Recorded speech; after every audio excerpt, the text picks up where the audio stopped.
हाय दोस्तों, कैसे हो? आई होप आप मस्त होंगे और आप इस इमोजी के जैसा ब्लश करके और कॉन्फिडेंस के साथ अपनी पढ़ाई को कर रहे होगे। ओके। और जय हिंद। ओके। सो ये वीडियो होने वाला है पॉलिटी के ऊपर। पॉलिटी के कई सारे इंपॉर्टेंट टॉपिक होते हैं, जैसे लिस्ट होता है। What is list? Okay. List हो गया, कंकरेंट लिस्ट, स्टेट लिस्ट जो हमारा, और बहुत सारी चीज़ें कि जैसे बिल पास कैसे होता है, ये सब चीज़ें आज हम इस वीडियो में कवर करने वाले हैं। तो ये वीडियो होगी 10 से 20 मिनट के अंदर। आप इस वीडियो को 1.5x या 2x स्पीड पर भी देख सकते हो। ओके। सो अपना वीडियो स्टार्ट करते हैं। ओके। सो हमारा फर्स्ट जो स्लाइड है वो बात करता है बिल। जो हमारा बिल होता है, संसद में बिल लाया जाता है, वो पास कैसे होता है। ठीक है। तो सबसे पहले जो बिल होगा उसको उसका ड्राफ्ट तैयार किया जाता है, यानी कि उसको किसी चीज़ पर लिखा जाता है। 1.2, जैसे .1, .2, .3, इस तरह से कई सारे पॉइंट्स को तैयार किया जाता है। इसके बाद जो ये ड्राफ्ट होता है उसको फर्स्ट या तो लोकसभा में या तो राज्यसभा में पेश किया जाता है। इसके बाद क्या होगा, जैसे यहाँ पर पेश होगा, अगर ये यहाँ से पास हुआ या तो लोकसभा में पेश होगा या तो राज्यसभा में। अगर यहाँ से जैसे ही पास हुआ, अब ये जो ड्राफ्ट होगा इसको अब ये बिल में कन्वर्ट हो जाएगा, क्योंकि अभी तो ये बस एक सादा पन्ना पर कुछ लिखा हुआ था। ठीक है। तो अभी ड्राफ्ट था, जैसे ही लोकसभा में इसको रिप्रेजेंट किया गया, पेश किया गया, उसके बाद जैसे ही नेक्स्ट हाउस में पहुंचेगा उससे पहले क्या हो जाएगा, ये बिल में कन्वर्ट हो जाएगा। अब ये बिल, ये अगर लोकसभा से पास हुआ है तो राज्यसभा में जाएगा, अगर राज्यसभा से पास हुआ है तो लोकसभा में जाएगा। ये बिल कहीं से स्टार्ट किया जा सकता है। ठीक है। अब यहाँ से जैसे ही लोकसभा या राज्यसभा से फिर पास हो जाएगा, इसके बाद कहाँ जाएगा, प्रेसिडेंट के सिग्नेचर पर। और प्रेसिडेंट जब इसको साइन कर देंगे तो ये बिल क्या हो जाएगा, एक्ट बन जाएगा। ठीक है। तो ये नॉर्मल प्रोसीजर होते हैं हमारे बिल को पास करने के। ओके। सो अब ये जैसे ही तो शॉर्ट प्रोसीजर हुआ कि शॉर्ट में हमने समझ लिया कैसे कैसे क्या होता है।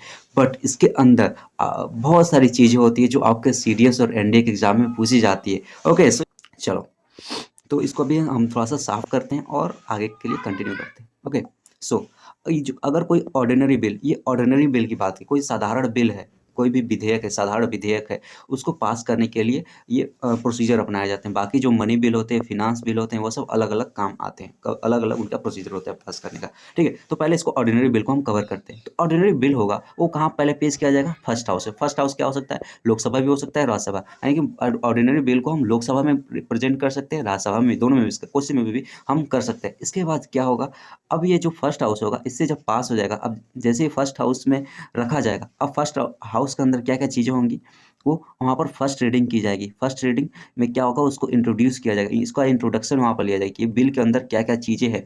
और जब ये हो जाएगा उसके साथ साथ जब फर्स्ट रीडिंग में कहाँ कहाँ पेश कर दिया जाएगा इसको, एक तो इंट्रोडक्शन होगा उसका, और क्या होगा, ये पब्लिश होगा गैजेट ऑफ इंडिया। यानी कि जो गैजेट ऑफ इंडिया क्या है, एक भारत की जैसे प्रेस संस्था होती है ना, उसी तरह से ये उस तरह से लिखने का काम करती है। ये बिल एक नॉर्मल ड्राफ्ट था अभी स्टार्टिंग में, और ये जैसे ही ड्राफ्ट गैजेट ऑफ इंडिया में जाएगा, आप वहाँ पर जो इंडिया की अथॉरिटी है उसको सही से कर कर गैजेट ऑफ इंडिया द्वारा उसको स्क्रूटनाइज, यानी कि उसका जो भी सारी गलतियाँ थी उसके अंदर, जो स्पेलिंग एरर्स, बहुत सारी चीज़ें इसमें सही कर दी जाती है। ठीक है। इसके बाद क्या होती है, इसमें जो भी एरर थी यहाँ पर सही कर दिया गया फर्स्ट रीडिंग में। फर्स्ट रीडिंग में क्या क्या होगा आपको याद रखना पड़ेगा। जो फर्स्ट रीडिंग में क्या होगा, इंट्रोडक्शन होगा और पब्लिश किया जाएगा गैजेट ऑफ इंडिया।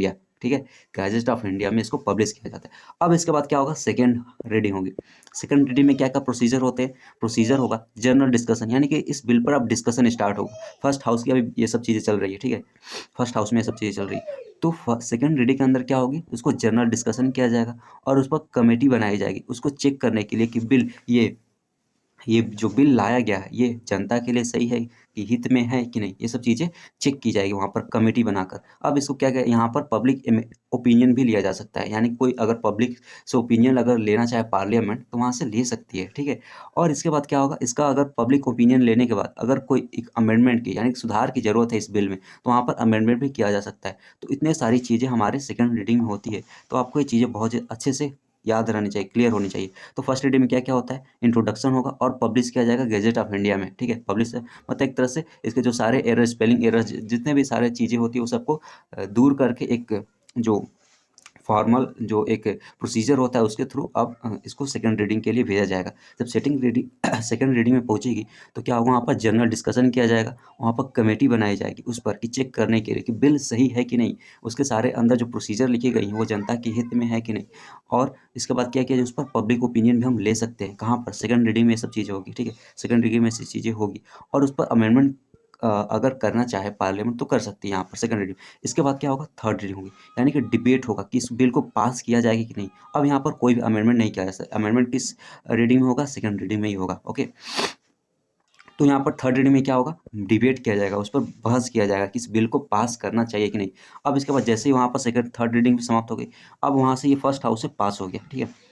अब सेकेंड हाउस में क्या होगा, same procedure as first house. वहाँ पर भी क्या हो जाएगा, वहाँ पर गैजेट ऑफ इंडिया में प्रस्तुत, वहाँ पर गैजेट ऑफ इंडिया में नहीं किया जाएगा। इसके बाद क्या होगा, सेकंड रीडिंग में होगी, तो वहाँ पर थर्ड रीडिंग, यानी कि सेम प्रोसीजर कहाँ होगा, फर्स्ट रीडिंग की तरह, फर्स्ट हाउस की तरह होगा, ठीक है। इसके बाद जब सेकंड हाउस से भी पास हो गया, अब वो बिल कहाँ चला जाएगा, प्रेसिडेंट साहब के पास। प्रेसिडेंट साहब कौन से आर्टिकल में, 552 नंबर आर्टिकल वहाँ प्रेसिडेंट को मेंशन किया गया था, ठीक है।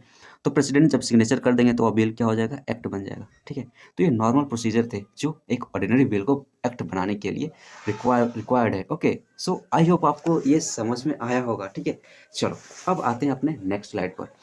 ओके, सो हमारा नेक्स्ट स्लाइड है, that is type of bill, यानी कि कितने टाइप के बिल होते हैं, यानी कि हमारे संविधान में कितने होते हैं। फर्स्ट होता है एक ऑर्डिनरी बिल। वैसे 4 टाइप के हमारे संविधान में बिल के बारे में बात की है, 4 टाइप के बिल होते हैं, ठीक है। अब इसमें पहला टाइप क्या है, ऑर्डिनरी बिल, यानी जो साधारण विधेयक है। साधारण विधेयक, बिल को हिंदी में विधेयक कहा जाता है, ठीक है। विधेयक, आई होप आप ये सही है, ठीक है। बिल को हिंदी में विधेयक, ऑर्डिनरी मतलब साधारण, यानी साधारण विधेयक। और मनी बिल, यानी कि जो मनी से रिलेटेड विधेयक होते हैं उसको धन विधेयक इसको कहा जाता है, ठीक है। ये धन विधेयक होते हैं, हिंदी और इंग्लिश दोनों में पढ़ेंगे, ठीक है। ऐसे दोनों लोगों को समझ में विधेयक। ओके, मनी बिल और ऑर्डिनरी बिल, इसको समझते हैं। पहले हम समझेंगे ऑर्डिनरी बिल क्या होता है। ऑर्डिनरी बिल नॉर्मल बिल, जैसे मनी से रिलेटेड एक्सेप्ट, यानी कि कोई भी ऐसा बिल जो फिनांस से अलग हो, जो फाइनेंशियल मैटर से अलग हो, जो पैसे रुपये वाला जो मैटर होता है, जो अर्थ वाला मैटर होता है, अर्थशास्त्र वाला, वो सब जो सारा मैटर से अलग हम बिल को क्या कहेंगे, ऑर्डिनरी बिल कहेंगे। अब ये कौन से आर्टिकल, कौन से अनुच्छेद में, 107 और 108 में हमारा ऑर्डिनरी बिल का प्रोसीजर के बारे में बात की गई है। ओके, सो ये कोई भी जो फाइनेंशियल मैटर होता है उसके अलावा जो सारे मैटर लिए जाएंगे वो सब ऑर्डिनरी बिल के अंदर आते हैं। तो जैसे एजुकेशन बिल हो गया, फॉरेस्ट अगर कंजर्वेशन कोई बिल आ रहा है, फॉरेस्ट को बचाने के लिए कोई बिल आ रहा है, तो उसके लिए हम क्या कहेंगे, उसको वो भी ऑर्डिनरी बिल के अंदर ही लिया जाएगा, ठीक है। और अगला पॉइंट क्या है, ये किसी भी हाउस में पेश किया जाए, या तो लोकसभा में इसको पेश कर दे, या तो राज्यसभा में हम पेश कर सकते हैं, यानी कि कोई भी हाउस से हम इसको रिप्रेजेंट कर सकते हैं, किसी भी। और हाउस दोनों हाउसेज से पास होना चाहिए, ये नहीं कि एक ही हाउस से पास करके इसको हम एक नया एक्ट बना दे, ठीक है, ऐसा नहीं हो सकता, ठीक है। तो दोनों हाउस से पास होना जरूरी है। और इसको कोई भी मिनिस्टर या एमपी इसको इंट्रोड्यूस कर सकते हैं। मिनिस्टर और एमपी में अंतर क्या होता है, मिनिस्टर जैसे डिफेंस मिनिस्टर, यानी जो बड़ी बड़ी मिनिस्ट्री को संभालते हैं, जैसे फिनांस मिनिस्टर हो गया, डिफेंस मिनिस्टर हो गया, रोड वाला मिनिस्टर हो गया, जो परिवहन मंत्रालय जो संभाल रहा है, वो सब क्या मिनिस्टर होते हैं। और जो एमपी क्या होते हैं, जो बस वोटिंग के लिए होते हैं, जो हमारे लोकसभा में बैठते हैं वो सब वोट करते हैं। और जो डिस्ट्रिक्ट वाइज होते हैं, जो एमपी होते हैं, वो सब एमपी के अंदर आते हैं, ठीक है। वो एमपी होते हैं जो नॉर्मल कोई मिनिस्ट्री को नहीं संभालते, और जो मिनिस्टर होते हैं वो तो एक तरह से एमपी भी होते हैं और साथ साथ कोई बड़ी मिनिस्ट्री को भी संभालते हैं, ठीक है। तो ऑर्डिनरी बिल को किसके द्वारा लाए, मिनिस्टर और एमपी दोनों के द्वारा लाए जा सकते हैं। और इसमें क्या चाहिए, प्रेसिडेंट की रिकमेंडेशन की कोई जरूरत नहीं है। प्रेसिडेंट को हम पहले बताना नहीं पड़ेगा कि हम कोई ऑर्डिनरी बिल लेकर आए, कोई बिल लेकर आए, एजुकेशन बिल लेकर आए, तो ये सब बताने की कोई जरूरत नहीं होती, प्रेसिडेंट का रिकमेंडेशन की कोई जरूरत ही नहीं पड़ती। ओके, और इसको सिंपल मेजोरिटी से दोनों हाउस से पास होना पड़ेगा, दोनों हाउसेस को सिंपल मेजोरिटी से पास करती है, जो ऑर्डिनरी बिल है, जो साधारण विधेयक है, वो पास हो जाएगा हमारे पार्लियामेंट से। ओके, सो अगला पॉइंट है, जो सेकेंड हाउस होगा वो क्या कर सकता है, इस बिल को अमेंड कर सकता है, यानी सुधार में कर सकता है, या इसको रिजेक्ट कर सकता है। अब जैसे जैसे अगर मान लेते हैं, ये अगर सेकेंड हाउस, यानी कि अगर लोकसभा से कोई बिल पास हो गया, ठीक है, अब ये राज्यसभा में पहुंचा है, ठीक है। अगर राज्यसभा में पहुंचा है तो राज्यसभा ने इसमें कुछ अमेंडमेंट किया, जैसे अमेंडमेंट किया, अब राष्ट्रपति के पास नहीं भेजेगा। क्यों नहीं भेजेगा, क्योंकि इसमें अमेंडमेंट किया गया है। तो अब वहाँ पर लोकसभा में फिर से भेजा जाएगा कि लोकसभा देख लो कि जो हमारा ये पॉइंट हमने चेंज किया, अमेंड किया है, वो सही है कि नहीं। अगर वहाँ पर भी लोकसभा से पास होता है, अब इसके बाद क्या भेज दिया जाएगा, प्रेसिडेंट साहब के पास सिग्नेचर के लिए भेज दिया जाएगा। इसके बाद जैसे साइन हो जाएगा उस बिल पर, अब वो बिल क्या हो जाएगा, एक्ट में कन्वर्ट हो जाएगा, ठीक है, क्योंकि हमने पीछे पढ़ लिया, ठीक है। अब जो ये राज्यसभा है वो कोई भी बिल को, जो ऑर्डिनरी बिल है उसको मैक्सिमम 6 मंथ तक डिटेन कर सकती है, अपने पास रख सकती है। इसके बाद 6 मंथ तक अगर कोई उस पर ना ही वो पास कर रही है, ना ही कुछ कर रही है, अगर अपने पास रखी, तब वहाँ पर राष्ट्रपति क्या करेंगे, ज्वाइंट सिटिंग का प्रोसीजर वहाँ पर अपनाया जाएगा। यानी कि राष्ट्रपति वहाँ पर ज्वाइंट सिटिंग, यानी कि जो एक साथ दोनों हाउसेस को बुलाएंगे उस बिल को पास करवाने के लिए, ठीक है। अब जब दोनों हाउस को पास करने के लिए बुलाया जाएगा, और जो ज्वाइंट सिटिंग होता है ना, उसमें उसमें दोनों हाउस की जो अध्यक्षता कौन करता है, जो लोकसभा का स्पीकर होता है वो करता है। लोकसभा का जो स्पीकर होगा वो जो दोनों हाउसेस की ज्वाइंट सिटिंग हो रही है उसको प्रिसाइड, यानी कि चलाने का काम करेगा, ठीक है। सो ये चीज़ है। चलो अब आते हैं हमारे मनी बिल के ऊपर। जो धन विधेयक होते हैं वो क्या होते हैं? जो धन विधेयक का जो प्रोसीजर है वो आर्टिकल 11 यानी अनुच्छेद 110 में लिखा गया है, ठीक है? और इसको केवल इंट्रोड्यूस किया जाता है केवल लोकसभा में ही, यानी कि सबसे पहले इसको लोकसभा में इंट्रोड्यूस किया जाएगा, लोकसभा में। राज्यसभा में हम नहीं कर सकते इसको, ठीक है? मनी बिल से रिलेटेड, इसीलिए आगे जानेंगे तो बहुत चीज़ समझ में आएगी। तो इंट्रोड्यूस किया जाएगा लोकसभा में, और इंट्रोड्यूस किया जाएगा केवल मिनिस्टर द्वारा, कोई बड़े जो मिनिस्ट्री को संभाल रहे उसी के द्वारा ये मनी बिल को इंट्रोड्यूस किया जा सकता है, ठीक है? कोई नॉर्मल एमपी इसको इंट्रोड्यूस नहीं कर सकता, ठीक है? और अगला क्या है? जो प्रेसिडेंट का इसमें रिकमेंडेशन की ज़रूरत होती है, यानी कि इसमें प्रेसिडेंट से पूछा जाएगा कि इस बिल को लेकर आया जाए कि नहीं। तो यहाँ पर पहले रिकमेंडेशन ले ली जाती है प्रेसिडेंट साहब की। अगला क्या है? जो लोकसभा का स्पीकर है वो डिसाइड करने का काम करेगा कि कोई बिल मनी बिल है कि नहीं, ठीक है? कोई भी अगर बिल मनी बिल है, ये डिसाइड करने का पावर किसके पास है? लोकसभा के स्पीकर के पास है। जो लोकसभा का अध्यक्ष होता है, जो लोकसभा को चलाने का काम करता है, प्रिसाइड करने का काम करता है, उसी के द्वारा इसको डिसाइड किया जाता है कि कोई भी बिल मनी बिल है कि नहीं। और जो ये मनी बिल सिंपल मेजॉरिटी से पास होनी चाहिए, ठीक है? ये सारी मेजॉरिटीज अभी हम नेक्स्ट स्लाइड में पढ़ लेंगे, ठीक है? सारी मेजॉरिटी 4 टाइप की मेजॉरिटीज होती है वो सब पढ़ेंगे, तो इसको सिंपल मेजॉरिटी से पास होना पड़ेगा। अब जैसे ही फर्स्ट हाउस यानी कि लोकसभा से ये पास हो गया, अब कहाँ जाएगा? राज्यसभा में। और राज्यसभा में जाएगा तो वहाँ पर क्या होगा? जो वहाँ पर राज्यसभा और प्रेसिडेंट इसको ना तो अमेंड कर सकते हैं, ना ही इसको रिजेक्ट कर सकते हैं, उनको कंपल्सरी, यानी कि प्रेसिडेंट और Rajya Sabha is bound to pass this money bill, okay? Money bill को पास करने के लिए वो सब बाउंड है, उनको वो करना ही पड़ेगा, ठीक है? अगला क्या है? जो राज्यसभा है उसको वो जो मनी बिल को मैक्सिमम 14 दिन तक डिटेन कर सकती है, अपने पास रख सकती है, इसके बाद उसको पास करना ही पड़ेगा। अगर नहीं करती है तो उसको ऑटोमेटिकली पास माना जाता है, ठीक है? ये चीज़ें, और इसमें कोई भी जॉइंट सीटिंग का प्रोसीजर नहीं है, ठीक है? तो ये कुछ इंपॉर्टेंट चीज़ें थी जो मनी बिल से रिलेटेड, इसीलिए यहाँ पर जो मनी बिल से रिलेटेड जो पावर है सबसे ज़्यादा किसके पास है? लोकसभा के पास। यानी जो धन से रिलेटेड जो सारे मैटर्स होते हैं उसके पास लोकसभा के पास ज़्यादा पावर है, ठीक है? तो कुछ इंपॉर्टेंट चीज़ें जो आपने इसमें सच सीखा। सो अगला बिल क्या है? अगले टाइप के कई बिल होते हैं। अब जैसा हो गया ये फाइनेंस बिल 1 और फाइनेंस बिल 2, फाइनेंशियल बिल 1 और फाइनेंशियल बिल 2, ठीक है? ये बिल क्या होता है? ये आर्टिकल 110 के क्लॉज 1 में मेंशन किया, यानी आर्टिकल 117 के क्लॉज 1 में मेंशन किया गया है, ठीक है? और इसको केवल इंट्रोड्यूस किया जाएगा लोकसभा में। ये भी फाइनेंस बिल है, मनी से रिलेटेड कुछ मैटर होते हैं उसमें, ठीक है? वो ये दोनों उतना इंपॉर्टेंट नहीं है, बस इसके बारे में कुछ ओवर चीज़ें हम नॉर्मल चीज़ें जान लेते हैं, ठीक है? जो इसको इंट्रोड्यूस किया जाएगा केवल लोकसभा में, और इसमें प्रेसिडेंट का रिकमेंडेशन की जरूरत होती है, और इसमें कोई भी प्रेसिडेंट के रिकमेंडेशन की जरूरत नहीं होती, ठीक है? जो हमारा फिनांस बिल 2 है उसको प्रेसिडेंट की रिकमेंडेशन की जरूरत नहीं पड़ती, और इसमें जॉइंट सीटिंग अलाउड होती है। इसमें जॉइंट सीटिंग हम कर सकते हैं, ठीक है? और इसमें क्या राज्यसभा के पास पावर है कि वो बिल को रिजेक्ट कर सकता है, ठीक है? और इसको अमेंड भी कर सकता है यहाँ पर राज्यसभा, ठीक है? नॉर्मल जो ऑर्डिनरी बिल उसी तरह से कुछ इसमें प्रोसीजर है। और जो प्रेसिडेंट है उसके पास भी पावर है इसको बिल को रिटर्न करने का, कि ये बिल में कुछ पॉइंट सही नहीं है, उसको हम सही करके लाइए, हम इसके बाद साइन करते हैं, ठीक है? तो प्रेसिडेंट साहब कुछ कर सकते हैं यहाँ पर। और फिनांस बिल क्या है? 117 के यानी 117 के क्लॉज 3 यानी कि पार्ट पॉइंट 3 में इसको मेंशन किया गया, फाइनेंशियल बिल 2 को, ठीक है? और इसको किसी भी हाउस में इंट्रोड्यूस किया जा सकता है, किसी भी हाउस में। आप इन दोनों पॉइंट को याद रखना, ठीक है? Because that this are very important point for your examination, okay? चलो, तो इसको कोई भी हाउस में इंट्रोड्यूस किया जा सकता है। और जो प्रेसिडेंट होते हैं ये डिसाइड करते हैं कि जो डिस्कशन होगा, यानी कि अगर जॉइंट सीटिंग जॉइंट सीटिंग जो इसका डिस्कशन होगा वो कौन से हाउस में होगा, ठीक है? ये कुछ अलग चीज़ें हैं जो आपको याद होनी चाहिए। जो प्रेसिडेंट वहाँ पर डिसाइड करने का प्रेसिडेंट के पास डिसाइड करने का पावर है कि जो इस पर डिस्कशन किया जाएगा, जो फिनांस बिल 2 है, इस पर कोई भी जो बिल लाया जा रहा है इसके थ्रू, तो उसका डिस्कशन कौन से हाउस में होगा? या तो लोकसभा में हो सकता है या तो राज्यसभा में, कोई भी हाउस में ये करवा सकते हैं डिस्कशन। और इसमें जॉइंट सीटिंग अलाउड होती है, ठीक है? जॉइंट सीटिंग को अलाउड होती है, और जॉइंट सीटिंग की अध्यक्षता यहाँ पर कौन करेगा? वही, जो भी जॉइंट सीटिंग होगी किसी भी मैटर पर, तो जो लोकसभा का स्पीकर होगा वही उसको प्रिसाइड यानी कि चलाने का काम करेगा जॉइंट सीटिंग, ठीक है? अब जो प्रेसिडेंट है वो प्रेसिडेंट है, Rajya Sabha has power to reject, यहाँ पर रिजेक्ट करने का पास पावर है, और कोई भी रिकमेंडेशन की जरूरत नहीं होती राष्ट्र यहाँ पर, ठीक है? तो ये कुछ कम इंपॉर्टेंट चीज़ें जो कि आपको थोड़ा थोड़ा जानना चाहिए, ठीक है? चलो, अब जो सबसे ज़्यादा इंपॉर्टेंट चीज़ है वो है हमारा कॉन्स्टिट्यूशनल अमेंडमेंट बिल। ये बहुत ज़्यादा इंपॉर्टेंट है आपके एग्जाम के लिए, ठीक है?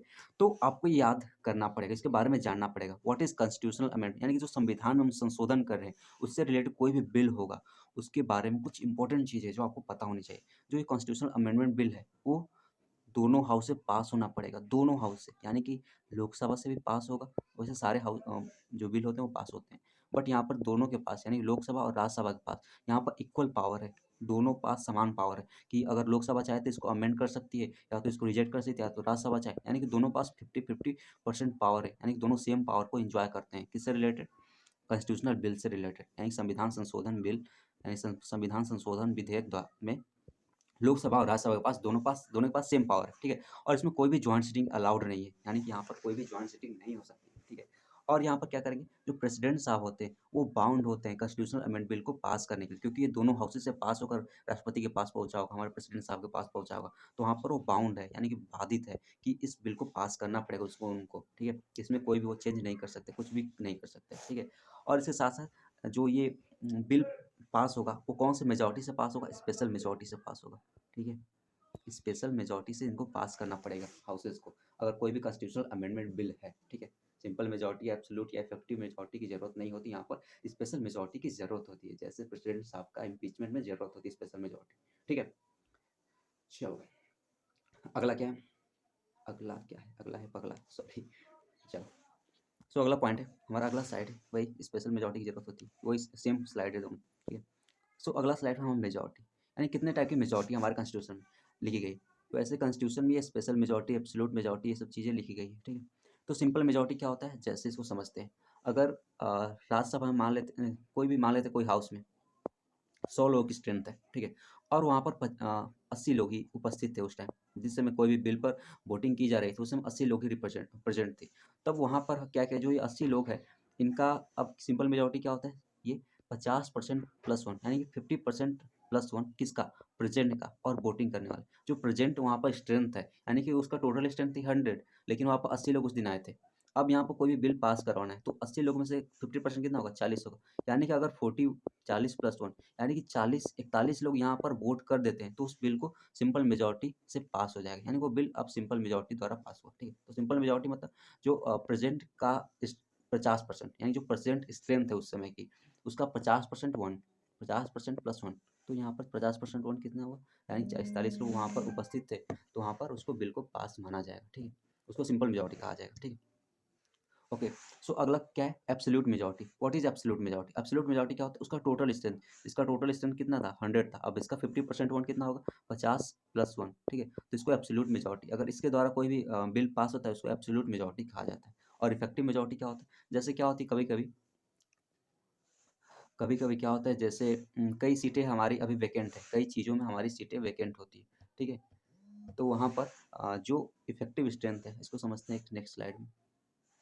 जैसे हमारे अगर लोकसभा में मान लेते हैं 100 सीटें हैं, ठीक है, और 20 सीटें पहले से ही वैकेंट है, वहाँ पर 20 मेंबर है ही नहीं, तो अब वहाँ पर टोटल स्ट्रेंथ कितना, उसका इफेक्टिव स्ट्रेंथ कितना हुआ, यानी कि 100 लोगों की सीट थी, 20 लोग की जगह खाली है। जैसे समझते हैं क्लास में 100 लोगों की स्ट्रेंथ है, वहाँ पर 20 लोग जो वहाँ पर एडमिशन ही कम हुआ है, यानी कि टोटल 100 लोगों की सीट थी उस क्लास में, और वहाँ पर 20 लोग कम एडमिशन करा पाए, यानी कि 80 लोग वहाँ पर है, ठीक है। तो 80 लोग क्या है, इसकी इफेक्टिव स्ट्रेंथ है। तो वही कह रहा है जो हमारा इफेक्टिव मेजोरिटी है, कि जो वैकेंट सीट को हम माइनस करके, जो टोटल में से अगर हम वैकेंट सीट को, टोटल में से अगर वैकेंट सीट को हम माइनस करते हैं, जो इफेक्टिव स्ट्रेंथ होती है उसका 50% प्लस वन को हम क्या कहेंगे, इफेक्टिव मेजोरिटी कहेंगे। और स्पेशल मेजोरिटी क्या होती है, ये चीज़ें आपको समझ में आई होगी। जो स्पेशल मेजोरिटी क्या होती है, जो 2/3, यानी कि अगर 100 लोग थे वहाँ पर टोटल स्ट्रेंथ, अब 80 लोग ही आए, यानी कि 80% ही लोग आए, अब 80% का कितना, 2/3, तो इसको हम जो इसका आएगा उसको हम क्या कहेंगे, इसको इफेक्टिव कितना आएगा, घटा देते हैं, जितना भी आएगा उसको हम क्या कहेंगे, जो कुछ नंबर आएगा उसी को हम क्या कहेंगे, स्पेशल मेजोरिटी से पास किया जाएगा, वो जो नंबर होगा उसको स्पेशल मेजोरिटी कहा जाएगा, ठीक है। तो ये कुछ स्पेशल मेजोरिटी थी जो आपको समझ में आई होगी, नहीं आई होगी तो दोबारा आप इसको देख सकते हैं वीडियो को, ठीक है। चलो अब इसके बाद आती है हमारी लिस्ट, हमारे जो कॉन्स्टिट्यूशन में लिस्ट के बारे में बात की है, सूची के बारे में बात की गई। तो 3 टाइप की हमारे पास सूची होती है, ओके। चलो वेट, इसको थोड़ा सा सैनिटेशन कर लेते हैं, सैनिटेट कर लेते हैं, साफ कर लेते हैं, चलो। सो अगला हमारा पॉइंट है, that is list. What is list, जो हमारा लिस्ट का प्रोसीजर वो हमारे 7th शेड्यूल में लिखा गया है, और कौन सा आर्टिकल में, 246 नंबर आर्टिकल में हमारे लिस्ट चीज़ का मेंशन किया गया, ठीक है। तो 7th शेड्यूल और 246 आर्टिकल, ठीक है। और जो हमारा ये टैक्सेस ऑन सर्विस, यानी सर्विस पर जो टैक्स लगाया जाता है, वो उसको कब यूनियन लिस्ट में शामिल किया गया, 88 अमेंडमेंट एक्ट द्वारा, 88 अमेंडमेंट एक्ट द्वारा इसको जो टैक्सेस ऑन सर्विस है उसको हमारे यूनियन लिस्ट में शामिल किया गया, ठीक है। अब इस लिस्ट को जानने से पहले हम जान लेते हैं कितने टाइप के लिस्ट होते हैं। तो हमारे 3 टाइप के लिस्ट होते हैं, ठीक है। कौन कौन से, देखो कौन कौन से लिस्ट होंगे, पहला है हमारा यूनियन लिस्ट, ठीक है। यूनियन लिस्ट मतलब संघ सूची, और दूसरा क्या है, ये राज्य सूची, और करंट कंकरेंट मतलब इसको हिंदी में लिखते हैं संघ सूची, संघ सूची, और एक है हमारी राज्य सूची है, यानी कि इसमें राज्य अपना जो चीज़ें बना सकता है कंकरेंटली, इसमें दोनों बना सकता है। समवर्ती सूची, समवर्ती यानी कि इसमें दोनों अपना जो नियम बना सकते हैं, दोनों स्टेट और जो सेंटर हो दोनों। अब देखो जो हमारा यूनियन लिस्ट था वो पहले स्टार्टिंग में कितना था, इसमें 93 सब्जेक्ट्स थी, सॉरी 93 97 सब्जेक्ट्स थे, यानी कि 97 सब्जेक्ट्स है। बट इस टाइम में कितना सब्जेक्ट्स है, 100 सब्जेक्ट्स है, ठीक है। और सब्जेक्ट्स किस कौन कौन होंगे, जैसे एटॉमिक प्लांट हो गया, जो हमारे एटॉमिक प्लांट होते हैं, जो परमाणु भट्टी होती है, उसका उस पर जो कोई लॉ बनाना है तो यूनियन लिस्ट उस पर लॉ बनाएगी। जैसे डिफेंस का मैटर होगा, रेलवे मैटर होगा, सिटीजनशिप से रिलेटेड मैटर होगा, highway, ports, banking, post office, stock exchange, जो हमारे एनएससी होते हैं, बीएससी होते हैं, national stock exchange, Bombay stock exchange, ये सब किसके अंदर आती है, हमारे यूनियन लिस्ट के अंदर आती है। तो इस पर सारे नियम बनाने का अधिकार किसके पास है, सेंट्रल के पास है, यूनियन के पास है, ठीक है। तो ये कुछ सब्जेक्ट है जो आपको याद होने चाहिए। आपको इसका एक इंपॉर्टेंट पॉइंट है, जो under article under 69 amendment act, ठीक है, 1991 में किया गया था। जो दिल्ली होगा, दिल्ली दिल्ली क्या हमारा एक स्टेट है, एक यूनियन टेरेटरी है, सॉरी स्टेट नहीं, यूनियन टेरेटरी है, यानी केंद्र शासित प्रदेश है। तो वहाँ पर जो अगर उनका जो लॉ बनाना है तो उसके पास उनकी अथॉरिटी होनी चाहिए। जैसे दिल्ली के इस समय चीफ मिनिस्टर अरविंद केजरीवाल है, तो उनके पास ये पावर होना चाहिए, लेकिन नहीं, यहाँ पर नहीं है दिल्ली के पास। दिल्ली एक ऐसी यूनियन टेरेटरी है जिसके जो जिसमें पब्लिक पब्लिक ऑर्डर यानी कि लॉ एंड ऑर्डर ऑर्डर और वहाँ पर पुलिस और जो लैंड, सिर्फ ये तीन जो मैटर होते हैं, ये वो कुछ नहीं कर सकती। जो वहाँ की गवर्नमेंट है दिल्ली, जो दिल्ली गवर्नमेंट है, इस मैटर पर कुछ भी नहीं कर सकती। इस मैटर पर जो लॉ बनाने का अधिकार किसके पास है, यूनियन यानी कि हमारे सेंटर के पास है। इसीलिए आपने देखा होगा कि जो अगर आप जैसे पुलिस का कंपैरिजन करें, जैसे स्टेट की कोई पुलिस है, जैसे यूपी पुलिस है, ठीक है, और जो दिल्ली पुलिस है, इन दोनों की सैलरीज में काफ़ी डिफरेंस होता है। क्यों होता है, क्योंकि ये जो दिल्ली पुलिस आती है वो सेंट्रल के अंदर आती है, इसीलिए सेंट्रल की सैलरी कुछ अलग होती है, ज़्यादा होती है। और यूपी पुलिस किसके अंदर आती है, स्टेट के अंदर आती है। तो इसके पीछे बड़ा डिफरेंस क्यों है, क्योंकि जो हमारी पुलिस है, दिल्ली पुलिस है, वो हमारे स्टेट के अंदर आती है, सॉरी यूनियन के अंदर आती है, इसीलिए उनका जो सैलरी है वो ज़्यादा है, ठीक है। और क्या है, जो ये दिल्ली पुलिस के पास कोई पावर नहीं, किस चीज़ पर लॉ बनाने का, पब्लिक ऑर्डर का, यानी कि लॉ एंड ऑर्डर पर, और पुलिस पर और लैंड पर। इसके द्वारा अमेंडमेंट द्वारा इसको चेंज किया गया 69 अमेंडमेंट एक्ट 1991 में, ठीक है। अब स्टेट लिस्ट की हम बात करते हैं। स्टेट लिस्ट में पहले कितने सब्जेक्ट है, 66 सब्जेक्ट है, अब कितने हैं, 61। ये जो 5 सब्जेक्ट किधर चले गए, कंकरेंट लिस्ट में चले गए, ठीक है। अब इसके अंदर कौन कौन सब्जेक्ट आए, जैसे पब्लिक हेल्थ, जैसे पब्लिक हेल्थ हुआ, जैसे जनता की जो अगर हेल्थ गड़बड़ है तो वहाँ पर कोई भी नियम बनाना है तो स्टेट लिस्ट वहाँ पर करेगी। सैनिटेशन यानी सफाई का काम किसके अंदर होगा, स्टेट के अंदर होगा, ठीक है। गैम्बलिंग और बेटिंग, यानी जैसे ड्रीम इलेवन आप लगाते हैं, बेटिंग करते हैं वहाँ पर, तो वहाँ पर जो नियम कानून बनाने का अधिकार किसके पास होगा, स्टेट के पास होगा। और जो फिशरीज होती है, जैसे फिशरीज में मछली पालन, ये सब क्या होगा, इसके अंदर कोई भी कानून बनाना है तो किसके पास होगा, स्टेट के पास पावर है इस पर कानून बनाने का। और क्या होगा, एग्रीकल्चर हो गया, कृषि हो गया, वाटर कंजर्वेशन, वाटर पर जो सारे मैटर्स होते हैं उस पर अगर कोई कानून बनाना है तो कौन बनाएगा, स्टेट ही बनाएगा, स्टेट के पास ही पावर है। यूनियन स्टेट के अंदर आकर नहीं बना सकती। बट एक एक्सेप्शन है, जैसे पार्लियामेंट के पास पावर है अंडर 249 आर्टिकल के अंदर, जो parliament has power to make law under the state list in national interest. अगर कोई नेशनल इंटरेस्ट के अंदर कोई ऐसा मैटर है जो नेशनल इंटरेस्ट, जैसे क्या हो, जैसे कोई मैटर है, जैसे अगर हम बात करते हैं उत्तराखंड की, तो उत्तराखंड क्या है, चाइना से बॉर्डर शेयर करता है, ठीक है, चाइना के साथ बॉर्डर शेयर करता है, ओके। अब जैसे अगर आपको पता होगा या नहीं भी पता, जो अगर लैंड के ऊपर कोई भी नियम कानून बनाना है, ठीक है, लैंड के ऊपर अगर नियम कानून बनाना है तो वहाँ पर स्टेट का पास पावर होती है, यूनियन वहाँ पर कुछ नहीं कर सकता। बट ये यूके क्या कर रहा है, चाइना के साथ बॉर्डर शेयर कर रहा है, तो उसकी जो सीमा है वो तो चाइना के साथ लग रही है, तो एक तरह से ये नेशनल इंटरेस्ट हुआ ना। अगर चाइना इस पर कोई यूके पर कुछ खतरा करने की कोशिश करेगा तो वहाँ पर क्या आएगी, सेंट्रल हमारे बीच में आएगी। तो सेंट्रल हमारे बीच में आकर, यूनियन हमारे बीच में आकर स्टेट पर कोई भी नियम और वहाँ पर लैंड से रिलेटेड कोई भी नियम बना सकती है। क्यों ऐसा हुआ, क्योंकि यहाँ पर नेशनल इंटरेस्ट के बारे में बात हो, जहाँ पर नेशनल इंटरेस्ट की बात होगी वहाँ पर हमारे संविधान में ये ऐसा लिखा गया कि यूनियन वहाँ पर बीच में आएगी, ठीक है। क्योंकि यूनियन ही हमारे संविधान में मेन पावर रखती है। जो मेन पावर का है, जो हमारे सबसे ज़्यादा पावर किसके पास है, हमारे संविधान में यूनियन के पास है। तो वहाँ पर वो लिस्ट जो काम करे, जो नियम बनाने काम करेगी वो यूनियन होगा, ठीक है। अगला क्या है, अगला है हमारा कंकरेंट लिस्ट। अब कंकरेंट लिस्ट में क्या होता है, इसमें दोनों स्टेट और यूनियन दोनों लॉ बना सकते हैं। इस अंदर के जो भी सब्जेक्ट होंगे उस सब्जेक्ट पर क्या कर सकते हैं, स्टेट और यूनियन दोनों यहाँ पर लॉ बना सकते हैं, ठीक है। और स्टार्टिंग में इसमें कितने मैटर थे, 47 मैटर थे, मतलब मैटर का सब्जेक्ट थे। अभी कितने हो गए, यानी कि 5 सब्जेक्ट किधर से, यानी कि स्टेट लिस्ट से हटकर कॉन्करेंट लिस्ट में आ गए, ठीक है। 47 सब्जेक्ट से अब कितने 52 हो गए, ठीक है। और जो ये कॉन्करेंट लिस्ट का जो प्रोसीजर है ये ऑस्ट्रेलिया से अपनाया गया था, ठीक है। और इसको कैसे अपनाया गया था, सॉरी, इसको ऑस्ट्रेलिया द्वारा अपनाया गया था। जो अगला क्या है 42nd। अब ये बताओ जो 42nd अमेंडमेंट एक्ट है ये क्या है, बहुत ज़्यादा इंपॉर्टेंट है क्योंकि आपने इसको बहुत ज़्यादा देखा होगा हर आर्टिकल में, यानी कि लगभग 1-2 आर्टिकल के बाद ये कहीं न कहीं दिख ही जाता है, ठीक है? तो बहुत ज़्यादा जितने भी अमेंडमेंट हुए, अधिकतर चीज़ें 42nd अमेंडमेंट एक्ट द्वारा हमारे कॉन्स्टिट्यूशन में ऐड किया गया है, ठीक है? तो इसीलिए इसको क्या कहा जाता है, मिनी कॉन्स्टिट्यूशन ऑफ इंडिया भी कहा जाता है, ठीक है? कौन सा अमेंडमेंट एक्ट को? 42nd अमेंडमेंट एक्ट 1976, ठीक है? अब इसमें क्या किया गया 42nd अमेंडमेंट एक्ट द्वारा ये क्या किया गया था, जो स्टेट लिस्ट के अंदर जो पास सब्जेक्ट है, उसको कंकरेंट लिस्ट में डाल दिया गया था, ठीक है? तो ये इंपॉर्टेंट पॉइंट है, आपको याद है। और कौन-कौन से सब्जेक्ट थे? एजुकेशन पर अगर कोई लॉ बनाना है तो वहाँ पर यूनियन और सॉरी जो हमारे स्टेट और सेंट्रल दोनों वहाँ पर नियम बना सकते हैं। कोई फॉरेस्ट से related, protection of wild life से रिलेटेड और बर्ड्स से रिलेटेड और एडमिनिस्ट्रेशन ऑफ जस्टिस, यानी किसी के न्याय से रिलेटेड जो भी मैटर होंगे, सब्जेक्ट होंगे, उसके अंदर दोनों हमारे जो स्टेट और यूनियन दोनों इस पर नियम बना सकती है, ठीक है? सो अगला इसमें कौन-कौन सब्जेक्ट आते हैं, जैसे एजुकेशन हो गया, जो इंपॉर्टेंट सब्जेक्ट है उसी को हमने लिखा है। वैसे तो 47 सब्जेक्ट है, 52 सब्जेक्ट है, तो यहाँ पर सारे सब्जेक्ट को लिखना पॉसिबल नहीं है। तो कुछ इंपॉर्टेंट सब्जेक्ट है जो कि आपके एग्जाम से रिलेटेड बहुत ज़्यादा इंपॉर्टेंट है, उसी को हमने यहाँ पर लिखा है, ठीक है? तो एजुकेशन हो गया, फॉरेस्ट हो गया, ट्रेड ट्रेड यानी कि जो व्यापार हो रहा है वहाँ से रिलेटेड, और जैसे यूनियन, वहाँ पर संघ के बारे में बात आई तो वहाँ पर कंक्रीट लिस्ट के अंदर आएगा। जैसे मैरिज कोई एक्ट बनाना, जैसे 3 तलाक मैटर हुआ तो वहाँ पर स्टेट भी वहाँ पर अगर कोई नियम बनाना चाहे तो बना सकती थी, लेकिन वहाँ पर क्या हुआ, एक तरह से सेंट्रल ने वहाँ पर रोल अपना दिया दिया। और एडॉप्शन, एडॉप्शन किस टाइप का होगा, यानी कि किसी को एडॉप्ट करना है, जैसे कोई राज्य को अगर हमें एक दूसरे से मिलाना है एक तरह से, और जैसे एडॉप्शन होता है ना, गोद लेना, उस टाइप से भी लोग क्या नियम होते हैं वहाँ पर, सारे जो नियम कानून बनाने का अधिकार किसके पास होगा, सेंट्रल और यूनियन दोनों, सॉरी स्टेट और यूनियन दोनों के पास होगा। और प्रोटेक्शन ऑफ वाइल्ड लाइफ, ये कंक्रीट लिस्ट के अंदर कुछ सब्जेक्ट्स थे जो आपको याद होने चाहिए, ठीक है? सो अगला पॉइंट है, अगला क्या है, अगला ओके, सो बस ये लास्ट है।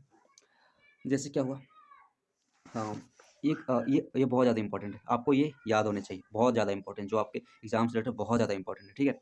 सो अंदर 3 कंडीशंस, यानी कि 3 ऐसे कंडीशंस हैं जिस पर पार्लियामेंट के पास भी पावर है कि स्टेट लिस्ट के अंदर भी हम कोई ऐसा सब्जेक्ट है जिस पर वो नियम कानून बना सकती है। कौन-कौन से वो 3 ऐसे कंडीशन हैं, जब जो रिज़ॉल्यूशन होगा वो पास कब होगा, राज्यसभा से पास किया जाएगा, यानी स्टार्टिंग राज्यसभा से किया गया, तब वहाँ पर स्टेट लिस्ट के अंदर कोई ऐसा सब्जेक्ट होगा तो उस पर यूनियन यानी कि सेंट्रल पार्लियामेंट यानी कि यूनियन गवर्नमेंट वहाँ पर क्या कर सकती है, नियम कानून बना सकती है स्टेट लिस्ट के अंदर भी, ठीक है? और अगला क्या होगा, नेशनल इमरजेंसी, यानी कि नेशनल इमरजेंसी कभी लगी है, यानी कि 250 नंबर आर्टिकल में ये लिखा गया है। वैसे नेशनल इमरजेंसी लगी है 352 में, नेशनल इमरजेंसी की बात करते हैं, ठीक है? तो 250 नंबर आर्टिकल हमें ये बताता है कि अगर कोई नेशनल इमरजेंसी लगी है तो उस टाइम अगर कोई स्टेट लिस्ट के अंदर कोई सब्जेक्ट है, ऐसा सब्जेक्ट है, तो वहाँ पर भी क्या किया जा सकता है, वहाँ पर पार्लियामेंट नियम बना सकता है। और तीसरा और लास्ट और इंपॉर्टेंट कंडीशन क्या है, जब कोई भी 2 स्टेट और 2 या 2 से ज़्यादा स्टेट कोई रेज़ोल्यूशन पास करती है और कहती है पार्लियामेंट से कि आप इस सब्जेक्ट पर अब कोई नियम बनाओ, तब वहाँ पर क्या करेगी, हमारा पार्लियामेंट वहाँ पर नियम बना देगा, ठीक है? तो ये कुछ इंपॉर्टेंट पॉइंट्स थे जो आपको याद होने चाहिए, क्योंकि these are the very important point for your examination. So ये जय हिंद, आज के लिए बस इतना ही। सो मिलते हैं नेक्स्ट वीडियो में। सो बाय, टेक केयर एंड जय हिंद, और पढ़ते रहो।